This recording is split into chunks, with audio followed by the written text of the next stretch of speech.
باللہ من الشیطان الرجیم بسم اللہ الرحمن الرحیم ان الدین عند اللہ الاسلام وقال تعالی ومن یبتغ غیر الاسلام دینا فلن يقبل منه وهو في الآخرة من الخاسرین۔ صدق اللہ العظیم۔ محترم دوست اور بزرگوں، دنیا کی زندگی میں ہمارا ایک ایک لمحہ بہت قیمتی ہے،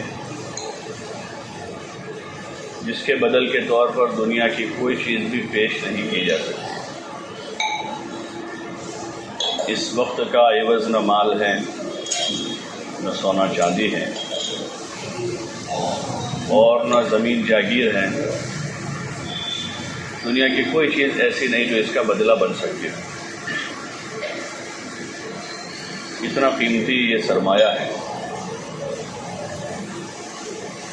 اس لیے کہ یہ وقت آخرت بنانے کا ذریعہ ہے، اور آخرت باقی ہے، تو کبھی فنا نہیں۔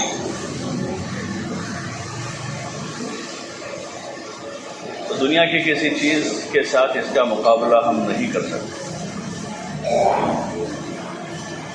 دنیا کی جتنی ساری چیزیں ہیں وہ سب فانی ہیں۔ خود انسان کو بھی اس دنیا میں فنا کے گھاٹ اترنا ہے، چاہے آدمی کتنا تندرست ہو، توانا ہو، طاقتور ہو، اور کتنا ہی دنیا میں عظیم انسان شمار ہوتا ہو، اس کو خود کو ہی ایک دن یہاں سے کوچ کر کے جانا ہے، اور باقی جتنی ساری چیزیں ہیں ان ساری چیزوں کو ٹوٹنا پھوٹنا ہے۔ باقی رہنے والی ذات صرف اور صرف ایک اللہ کی ذات ہے، جو ہمیشہ سے ہے اور ہمیشہ رہے گا۔ اس ایک ذات کو فنا دی۔ کل من علیہا فان ویبقی وجہ ربک ذو الجلال والاکرام، کہ جو کچھ زمین پر ہے سب چیزوں کو فنا ہے، بس ایک ذات اللہ کی ہے جو باقی رہنے والی ہے۔ تو یہ وقت کا ایک سرمایہ ہے جس کو قیمتی بنانے سے قیمتی بن جاتا ہے، اور اس کو ایسے ہی گزار دینے سے گزر جاتا ہے۔ صبح ہوتی ہے، شام ہوتی ہے، زندگی یوں ہی تمام ہوتی ہے، ہفتے گزرتے ہیں، مہینے گزرتے ہیں۔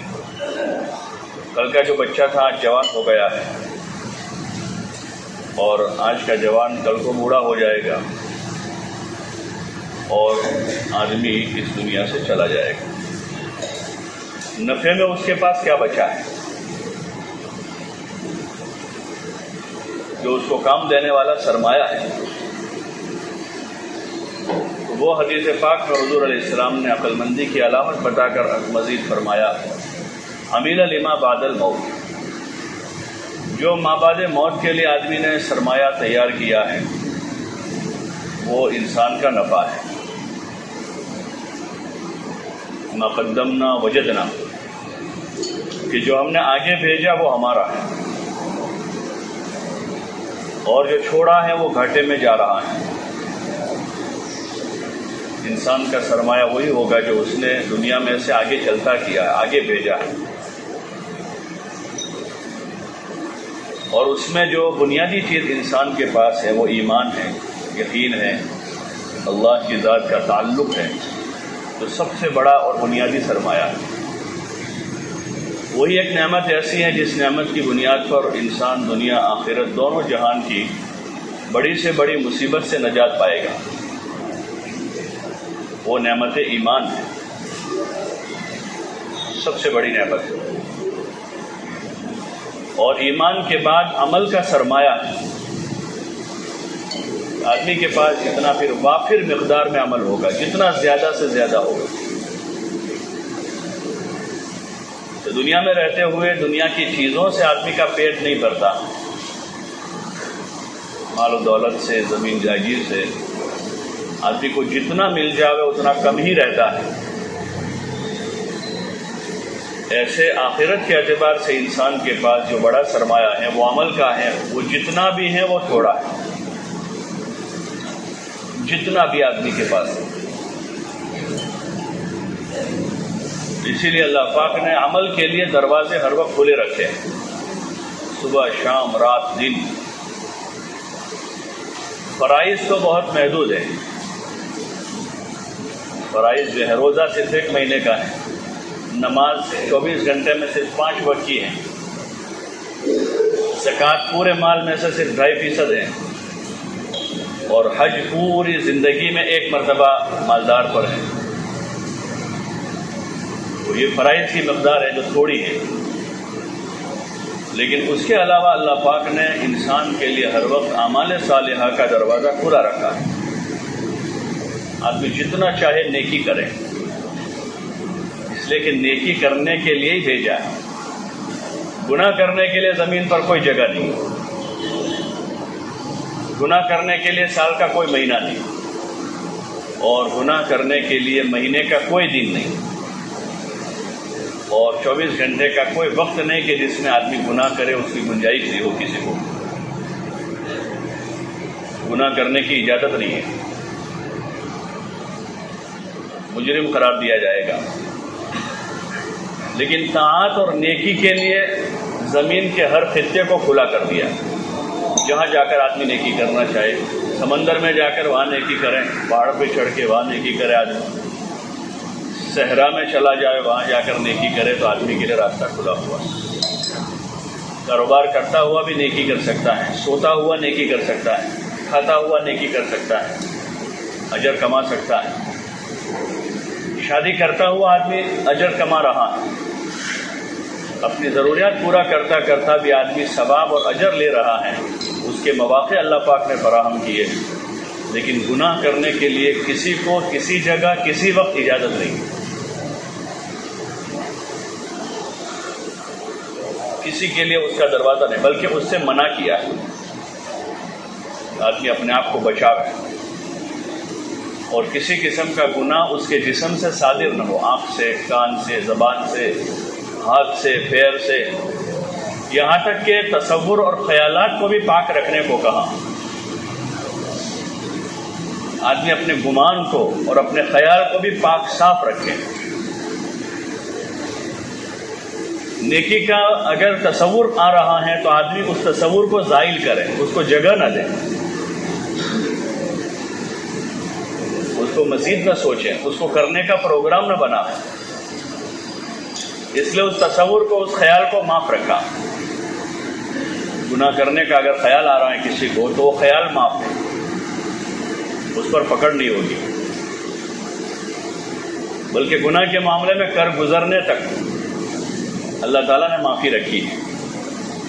آدمی نے خیال آیا، اس کے لیے نکل پڑا، لیکن ابھی کیا نہیں ہے، وہاں تک معافی ہے۔ کر گزرا ہے تو توبہ کا دروازہ کھلا رکھا کہ گنہگار بن کے نہ رہے۔ بھول ہو گئی، آدمی سے چوک ہو گئی، انسان ہے، خطا ہو گئی، تو اس کے لیے معافی کا دروازہ کھلا رکھا کہ گنہگار بن کے اللہ کی زمین پر نہ رہے، توبہ کرو۔ خیال تصور کو معاف رکھا، اس کے لیے آدمی کوشش میں لگا ہے تو اس کوشش کر بھی ابھی پکڑ نہیں آئی ہے۔ گناہ کر گزرنے کے بعد اللہ پاک نے توبہ کا دروازہ کھلا رکھا ہے کہ آدمی مجرم بن کر زمین پر نہ رہے، معافی مانگ لے، توبہ کر لیں، اور اپنے اس گناہ کی وجہ سے جو دنیا اور آخرت میں جو وبال انسان کے اوپر آ رہا ہے، اس وبال کو آدمی نہ مولے، بلکہ تائب ہو کر اس پر اجر لے۔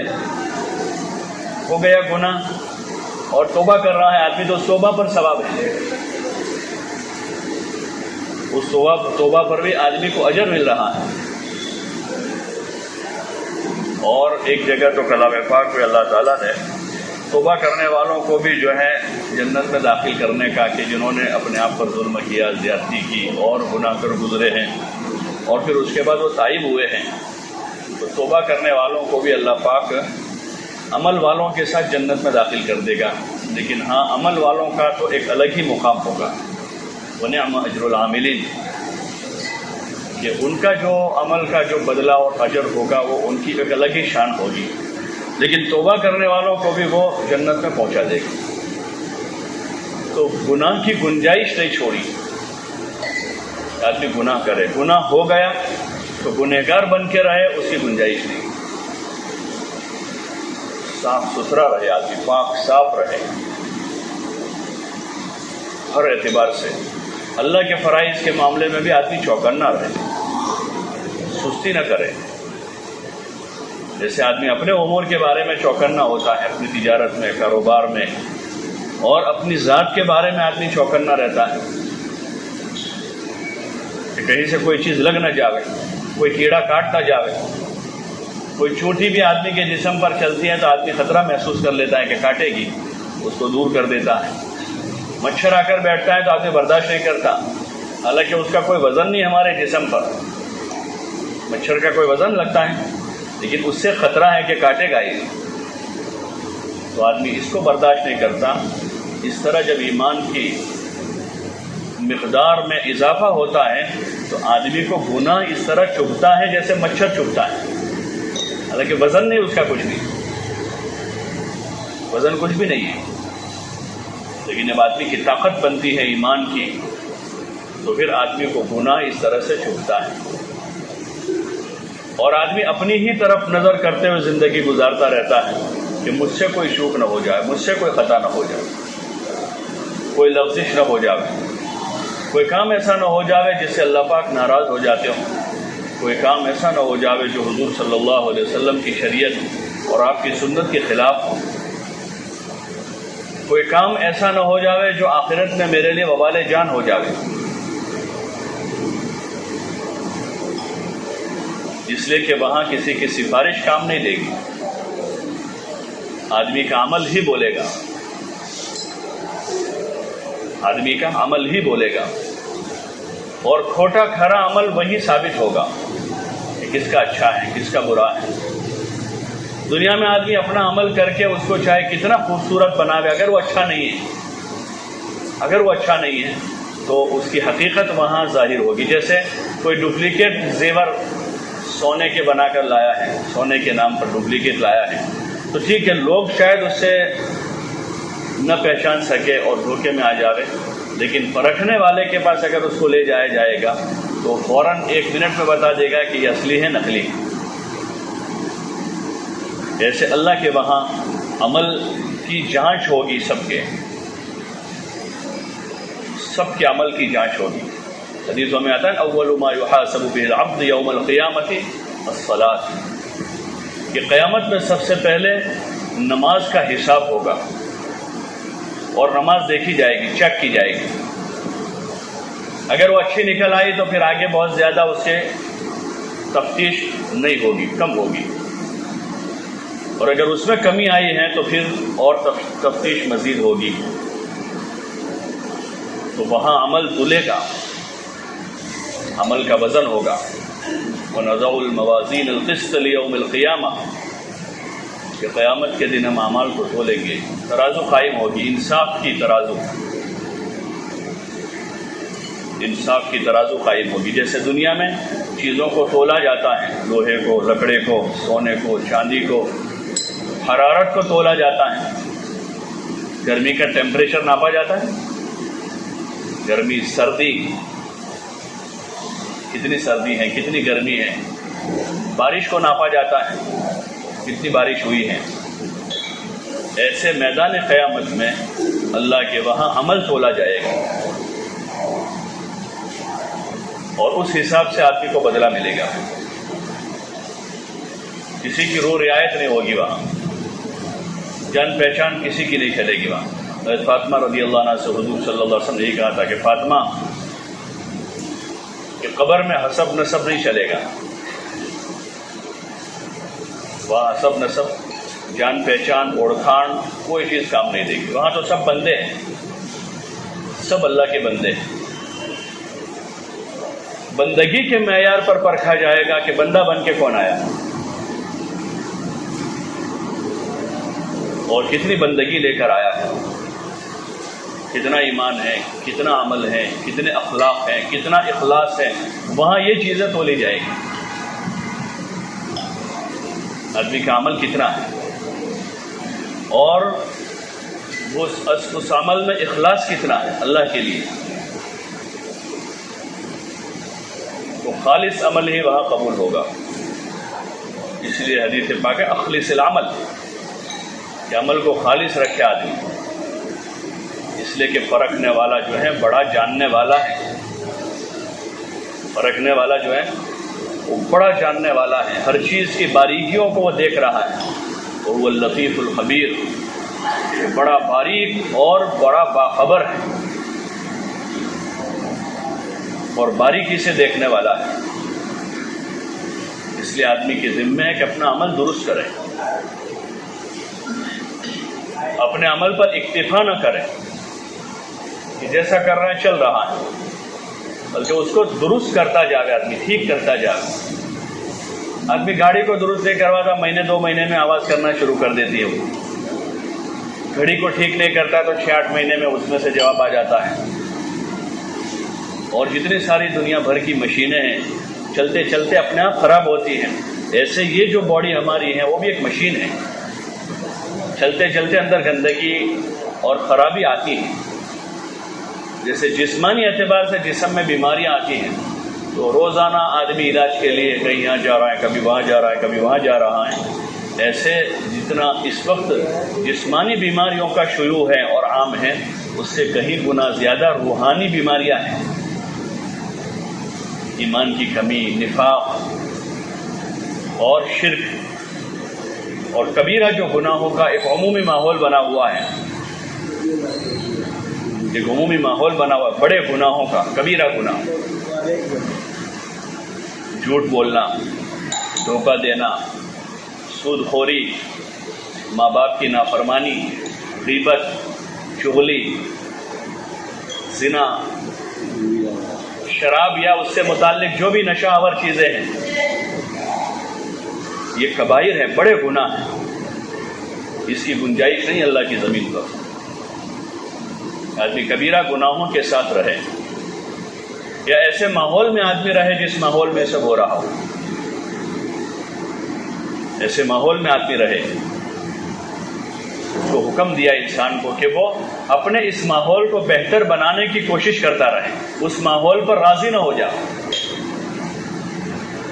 اس لیے امر بالمعروف اور نہی عن المنکر کا حکم دیا اس امت کو، تاکہ ایسی چیزیں پروان نہ چڑھے، جیسے بھائی بھوکوں کو کھلانا، پیاسوں کو پلانا، ننگوں کو پہنانے کا حکم دیا تاکہ غربت پروان نہ چڑھے،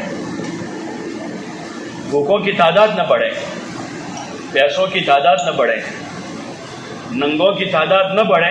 حکم دیا مال والوں کو جن کے پاس مال ہے کہ وہ بھوکوں کو کھلاویں، پیاسوں کو پلاویں، ننگوں کو کپڑا پہناویں، حاجت مندوں کی حاجتیں پوری کریں، ضرورت مندوں کی ضرورتیں پوری کریں۔ ایسے ہی نیک اور صالح لوگوں کے ذمے یہ کام کیا کہ وہ اپنی نیکی صلاح فلاح کے ساتھ ساتھ وہ ماحول سے خرابی اور گندگی کو دور کرنے کی کوشش کریں، امر بالمعروف نہی عن المنکر۔ جہاں اس کا تذکرہ ہے بہت سی جگہوں پر کلام پاک میں، اس کے آگے کے انجام سے آگاہ کیا اللہ پاک نے کہ جہاں امر بالمعروف اور نہی عن المنکر وجود میں آئے گا تو آدمی پر مصائب اور حالات آئیں گے۔ تواصی بالحق کے بعد تواصی بالصبر، کہ آدمی لوگوں کو کہتا سنتا رہے اور آگے صبر کرتا رہے، کیونکہ لازمی چیز ہے کہ جو آدمی بھی لوگوں کو خیر کی طرف بلائے گا، بھلائی کی بات کرے گا، اس کے لوگ دشمن بنیں گے، کیونکہ برائیوں کے عادی ہو چکے ہیں۔ جو باپ بیٹوں کو نماز صلات کا کہتا رہتا ہے اور ان کو اچھے کاموں کی طرف آمادہ کرتا ہے، تو اکثر دیکھیں گے بیٹے شکایت کرتے رہتے ہیں، ہم کو کہتے رہتے ہیں، بار بار ٹوکتے رہتے ہیں، کہ لازمی نتیجہ اس کا یہ ہے۔ حضرت لقمان علیہ السلام نے اپنے بیٹے سے کہا، نماز کا حکم کیا، اس کے بعد امر بالمعروف اور نہی عن المنکر کا حکم کیا، اور اس کے بعد کہا ان ذالک من عزم الامور، کہ یہ ہمت کے کاموں میں سے ہے۔ یا بنی اقم الصلاۃ وامر بالمعروف وانہ عن المنکر واصبر علی ما اصابک، اور تجھ پر جو پھر پیش آوے اس کے بعد صبر کرتے رہنا، کیونکہ جب بھی آدمی کسی کو خیر کی طرف بلائے گا اور سامنے والا آدمی چونکہ شر کا عادی ہو چکا ہے تو شر کی محبت اس کے دل میں بیٹھی ہوئی ہے، گناہ کی محبت دل میں بیٹھی ہے، اس لیے آدمی اس گناہ کو نہیں چھوڑتا ہے، بلکہ گناہ سے روکنے والے کا دشمن بن جاتا ہے کہ جو اس کو ٹوکے روکے۔ لیکن ایک فریضہ عائد کیا معاشرے پر، لوگوں پر، والدین پر، بھائیوں بہنوں پر کہ وہ اس فریضے کو ادا کرتے رہیں اور لوگوں کو سمجھاتے رہیں، لوگوں کو سمجھاتے رہیں۔ وذکر فإن الذکریٰ تنفع المؤمنین، یاد دہانی کرتے رہیں، طاعات کی طرف یاد دلاتے رہیں۔ ان کو برا لگ جائے گا ایسا کر کے چھوڑ نہ دیں، ہاں تدبیر اچھی کریں، تدبیر اچھی لگے، پھر بھی برا لگ رہا ہے تو پھر وہ ان کا فعل ہے، اس پر آدمی جو ہے خود اپنی ذات سے اپنے اس کام کو نہ چھوڑے بھلائی کی تاکہ تلقین کرنے کو، بلکہ آدمی کرتا رہے سمجھاتا رہے۔ وذکر فإن الذکریٰ تنفع المؤمنین، کہ ایک دوسروں کو سمجھاتے رہیں، سمجھانا ایمان والوں کو فائدہ دیتا ہے۔ اور ماحول کو پاک کریں گناہوں سے، اس پر راضی نہ ہو جائے، ماحول کو پاک کرنے کی کوشش کریں، اپنے گھر کو پاک کرنے کی آدمی کوشش کرتا رہے، اس کے ہم مکلف ہیں۔ کوشش ترک کر دی تو ہم نے اپنا جو کام جس پر اللہ نے ہمیں مامور کیا تھا وہ ہم نے چھوڑا ہے۔ کوشش کرنے کے بعد ہدایت ہمارے ہاتھ میں نہیں ہے، ہدایت لیکن آدمی اپنے بس کی کوشش کرتا رہے، کوشش نہ چھوڑیں، کہتا رہے، سمجھاتا رہے اپنی اولاد کو، اپنے بھائی بہنوں کو، اپنی بیوی کو، بچوں کو، والدین کو، دوستوں کو، اور عام سے عام ہر انسان کے ساتھ، اور خصوصاً ہر مسلمان کے ساتھ آدمی خیرخواہی کا اظہار کرے۔ اور بڑی خیرخواہی یہی ہے کہ ان کو امر بالمعروف کریں۔ والمؤمنون والمؤمنات بعضهم اولیاء بعض یأمرون بالمعروف وینہون عن المنکر۔ ایمان والے مرد عورتیں آپس میں خیرخواہ ہیں ایک دوسروں کے۔ اس خیرخواہی میں کیا کرتے ہیں؟ ایک دوسروں کو بھلائی کی طرف بلاتے ہیں، نیکیوں کی طرف دعوت دیتے ہیں اور برائیوں سے روکتے ہیں۔ یہ اللہ کی طرف سے ایک ذمہ داری ہے ہم سب کے اوپر، اس لیے ہماری کوشش ہو کہ اپنی ذات سے اپنے عمل کو سنوارتے ہوئے، بناتے ہوئے، اپنے ماحول سے بھی خرابی ختم ہو۔ محلے میں کیچڑ ہو جاتا ہے، لوگ جمع ہو جاتے ہیں، بھائی اس کیچڑ کو ختم کرو یہاں سے۔ محلے میں کیچڑ ہو گیا کہ بھائی گندگی پھیلا رہا ہے، کیچڑ گھروں میں جا رہا ہے، لوگوں کے پیر خراب ہو رہے ہیں، سواریاں خراب ہو رہی ہیں، اس کیچڑ کو ختم کرو۔ یہ تو جسموں کو خراب کرے گا، پانی ڈال دیا تو پاک ہو جائے گا، لیکن گناہوں کا جو کیچڑ ہے، گناہوں کا، زنا کا، شراب کا، جھوٹ کا، غبن کا، دھوکے کا، وہ پوری انسانی معاشرے کو تباہ کر دے گا۔ وہ معاشرہ کبھی پروان نہیں چڑھ سکتا جو کبائر کے ساتھ پنپ رہا ہے، ان برائیوں کے ساتھ، گناہوں کے ساتھ۔ اس لیے اس میں بڑی ذمہ داری ہے، بڑی ذمہ داری ہے، معمولی اور چھوٹے درجے کی نہیں ہے، بڑے درجے کی ذمہ داری ہے۔ ہر مسلمان اس کا مکلف ہے کہ وہ اپنے بس کی اس میں کوشش کرے، گناہوں پر نہ، اپنے گناہوں پر آدمی راضی رہے، نہ دوسروں کے گناہوں پر راضی رہے کہ ہمیں کیا وہ کر رہے ہیں۔ حضرت عائشہ رضی اللہ عنہ والی وہ روایت ہے جس میں حضور صلی اللہ علیہ وسلم نے کہا کہ جب اللہ کا عذاب آئے گا تو سارے لوگ اس کی لپٹ میں آئیں گے، تو انہوں نے کیا صلحاء بھی؟ بولے ہاں صلحاء، اور نیک لوگ بھی اس کی لپٹ میں آ جائیں گے۔ جو نیک لوگ ہوں گے وہ بھی دنیا میں اس عذاب سے نہیں بچ پائیں گے۔ اس لیے گزارش ہے کہ ہم اپنے بس میں کوشش کرتے رہیں، کہتے سمجھاتے رہیں اور خیر کی طرف دعوت دیتے رہیں، برائیوں اور گناہوں پر راضی نہ اپنے گناہوں پر راضی رہیں اور نہ اپنے گھر والوں کے یا کسی کے۔ ہاں یہ ہے کہ گناہوں کا افشا نہ کریں، لوگوں کی برائیوں کو لوگوں میں بیان نہ کریں، بلکہ خیرخواہی کے ساتھ، جیسے کسی کا اپنا بیٹا بگڑ گیا، خراب ہو گیا ہے، تو آدمی اس کی برائی کو بیان نہیں کرتا، لیکن اندر ہی اندر کوشش کرتا ہے کہ یہ خرابی اس میں سے نکل جائے، بلکہ باہر اگر کوئی آدمی کہے گا بھی ان کو تو اس وقت وہ جاننے کے باوجود بھی یہی کہے گا کہ نہیں مارو چھوڑو وہ تو ہے، حالانکہ پتہ ہے کہ وہ بھی تھا، نمبر 1 وہی تھا، لیکن آدمی دفاع کرتا ہے۔ تو جیسے اپنے بیٹے کا، اپنے رشتہ دار کا آدمی دفاع کرتا ہے، ایسے عام مسلمان کا دفاع کرے گا، لیکن خیرخواہی کے ساتھ اس بندے سے تو آدمی کوشش یہ کرے گا کہ اس گناہ کے ساتھ وہ زندگی نہ گزارے۔ اس لیے کہ غیبت کی اجازت نہیں ہے، غیبت کی اجازت نہیں ہے، لیکن امر بالمعروف کا حکم ہے، آدمی پیچھے برائی نہ کرے، لیکن اس کے لیے کوشش میں رہے کہ کوئی برائی جو ہے کسی کے اندر باقی نہ رہے اور آدمی خیر کی طرف آ جائے۔ اور خیر کا سرچشمہ مسجد ہے۔ حضور علیہ السلام نے مدینہ جا کر سب سے پہلے مسجد بنائی، سارے مسلمانوں کو مسجد میں جمع کیا، یہ خیر کا سرچشمہ ہے۔ مسجد میں، مسجد کے ساتھ ہر مسلمان کا تعلق جڑے، اس میں نماز سب سے بڑی بنیاد ہے۔ جو مسجد میں ہونے والی سب سے بڑی عبادت نماز پہلی بنیاد ہے۔ ہر مسلمان کو نماز سے جوڑ دیں، بے نمازی نہ رہے۔ نمازی بن جائے گا تو دھیرے دھیرے دھیرے دھیرے اس کے اندر سے برائی ختم ہوگی۔ ان الصلاۃ تنہی عن الفحشاء والمنکر، کہ نماز برائیوں بے حیائیوں سے روک دیتی۔ پہلی کوشش یہ ہوگی۔ اگر آدمی نمازی بن گیا ہے تو اب خیر کا دروازہ کھل گیا، ایڈمیشن ہو گیا۔ خیر کے راستے کا ایڈمیشن ہی نماز ہے۔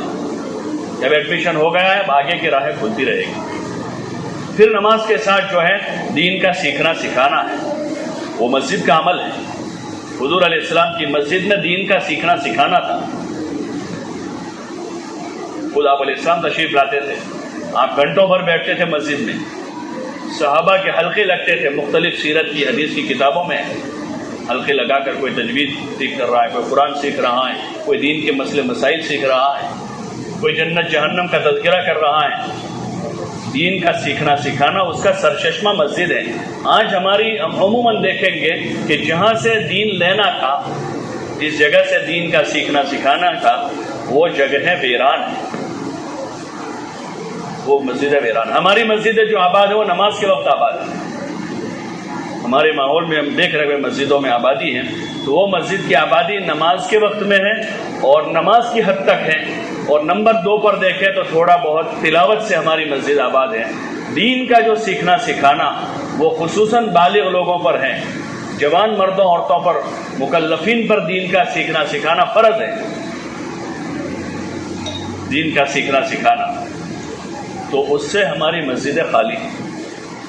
ہونا یہ چاہیے کہ ہر مسلمان اپنا وقت مسجد میں دے کر جو اس کو آ رہا ہے وہ دوسرے کو خیر خواہی کے ساتھ سکھاوے، اور جو اس کو نہیں آ رہا ہے وہ دوسروں سے چھوٹا بن کر، طالب بن کر، محتاج بن کر سیکھے اور عمل کے لیے سیکھے۔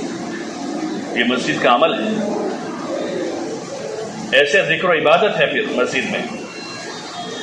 الاہم فالاہم، سیکھنا سکھانا زیادہ اہم ہے ذکر و عبادت سے بھی۔ آدمی اپنا دین سیکھے پہلے، پھر ذکر کرے، پھر عبادت کرے، پھر عمل کرے، پھر تجارت کرے، پھر کاروبار کرے۔ ایمان کے بعد آدمی کے اوپر اپنا دین کا سیکھنا سکھانا وہ دیگر چیزوں کے مقابلے میں زیادہ اہم ہے کہ آدمی پہلے اپنا دین سیکھیں، فرائض واجبات کا علم لیں، سنن نوافل کا علم لے آدمی، درجہ بدرجہ کس چیز کا کتنا درجہ ہے۔ درجوں کی تقسیم جو ہے وہ اس کے اجر اور ثواب کے حساب سے ہے، اور اللہ کی طرف سے اس کے ایک مقدار ہے۔ باقی عمل کے لیے جو ہے جیسے فرض عمل کے لیے ہے ویسے سنت بھی عمل کے لیے ہے۔ فرض عمل کے لیے، سنت چھوڑنے کے لیے ہے۔ فرض عمل کے لیے ہے اور سنت چھوڑ دینے کے لیے ایسا نہیں ہے۔ فرض بھی عمل کے لیے، سنت بھی، ہاں دونوں کا درجہ اور اس کے اجر میں فرق ہوگا۔ فضائل رمضان میں کہ اس رمضان کا ایک روزہ جو ہے اگر آدمی جان بوجھ کر چھوڑ دے کیونکہ وہ فرض ہے، پھر زندگی بھر آدمی روزے رکھے اس کے بدلے میں تو اس کا بدلہ نہیں ہوگا۔ ایک آدمی کی نماز جان بوجھ کر قضا ہوئی ہے تو اب وہ 27 مرتبہ بھی پڑھے وہ نماز کو تو اس نماز کے برابر نہیں ہوگا جو فرض نماز وقت پر پڑھ لیتا آدمی۔ تو اس لیے گزارش ہے کہ اپنے آپ کو مسجد کا عادی بناویں اور اپنے شوق سے مسجد میں رہیں، اپنی رغبت سے رہیں مسجد میں۔ ٹھہرنا تو شروع کریں اور ٹھہرنے کے بعد پھر سیکھنا سکھانا شروع کریں۔ مسجد میں رہ کر پھر لایانی اور غفلت میں وقت نہ گزاریں۔ حضرت امام اعظم امام ابو حنیفہ رحمۃ اللہ علیہ نے حرم کے لمبے قیام کو مناسب نہیں لکھا ہے کہ آدمی حرم میں زیادہ لمبا قیام کرے۔ پھر اس کی وجہ بیان کیا، حالانکہ حرم تو کتنی محترم جگہ ہے، وجہ لکھی کہ آدمی لمبا ٹھہر کر وہاں غفلت کرے گا، سستی کرے گا، گناہ کرے گا، تو اس کے لیے اچھا نہیں کہ زیادہ وہاں ٹھہرے۔ تو مسجد میں زیادہ ٹھہرنے والوں سے، مسجد میں جن کا آنا جانا ہے، بڑی مبارک چیز ہے کہ آدمی مسجد میں جلدی آوے، دیر تک رہے، اعمال سے، سیکھنے سکھانے سے اپنی زندگی کو معمور کریں، لیکن اس بات کے خیال کے ساتھ کہ مسجد اللہ کا گھر ہے، مسجد شاہی دربار ہے، مسجد شاہی دربار ہے، کہ مسجد کے آداب کے خیال کے ساتھ آدمی مسجد میں رکیں، مسجد کے ادب کا خیال کریں، اٹھنے بیٹھنے میں، مسجد میں آدمی ادب سے بیٹھیں، جیسے گھر میں بیٹھتا ہے ویسے تھوڑی مسجد میں بیٹھے گا. مسجد میں اللہ کو حاضر ناظر جان کے آدمی بیٹھا ہے کہ اللہ دیکھ رہا ہے مجھے. اللہ کا گھر ہے تو مسجد کے آداب کا، اس میں دنیا کی باتیں کرنے کی اجازت نہیں دی کہ آدمی بات کرے دنیا کی، ضائع نہیں کرے. چاہے کہ مسجد میں بیٹھ کر آدمی کسی قسم کا گناہ کرے وہ تو اور زیادہ برا پھیل. تو اس لیے مسجد کے آداب کی رعایت کے ساتھ کثرت سے ہماری مسجد میں آمد و رفت رہے، وہ ہمارے لیے خیر کی چیز ہے. بہترین جگہ حضور صلی اللہ علیہ وسلم مسجد کو بتایا ہے کہ بہترین جگہ مسجد ہے اور بدترین جگہ بازار ہے. اس زمانے میں آپ نے کہا جب اس بازار میں تجارت کرنے والے ابو بکر و عمر اور حضرت عثمان اور عبد الرحمن ابن عوف تجارت کرتے تھے، اس بازار میں جہاں جھوٹ نہیں تھا، دھوکہ نہیں تھا، غبن نہیں تھا، سود نہیں تھا، اس وقت حضور علیہ السلام نے فرمایا کہ بدترین جگہ بازار ہے اور بہترین جگہ مسجد ہے.